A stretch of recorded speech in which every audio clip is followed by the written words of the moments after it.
નમસ્કાર, હું છું અંજલિ બારોટ. આપ જોઈ રહ્યા છો AB48 ન્યૂઝ ગુજરાત. નજર કરીએ આજના મુખ્ય સમાચારો પર. અંકલેશ્વર શહેરમાં ઈદે મિલાદુન નબીના તહેવારની ઉત્સાહભેર ઉજવણી કરવામાં આવી હતી.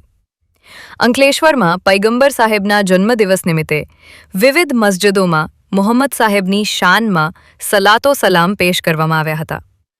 નિયાઝ નજરાના વહેંચવામાં આવ્યા હતા અને મોહમ્મદ સાહેબના બાલ મુબારકની જિયારત કરવામાં આવી હતી.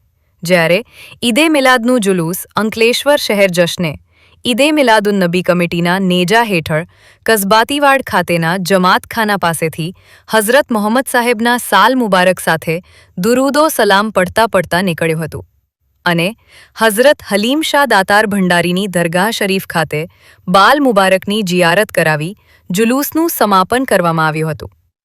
આ જુલુસમાં મોટી સંખ્યામાં મુસ્લિમ બિરાદરો જોડાયા હતા. ઠેર ઠેર સરબત પાણી તેમજ નિયાઝનું આયોજન હાથ ધરવામાં આવ્યું હતું. અંકલેશ્વર શહેર પોલીસે ચાંપતો બંદોબસ્ત જાળવતા શાંતિપૂર્ણ તેમજ હર્ષોલ્લાસભેર जुलूस संपन्न થયો હતો. आज हमारे बहुत खुशी का दिन है.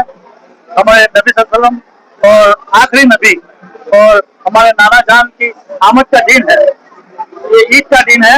हम इस मुबारक दिन के लिए आज खुशून अल्लाह का शुक्र अदा करते हैं कि हमको ये दिन नसीब किया. इस दिन के सट्टे में हम सबको चैन और सुकून, तंदुरुस्ती, कामयाबी, इज्जत, तरक्की अता फरमा.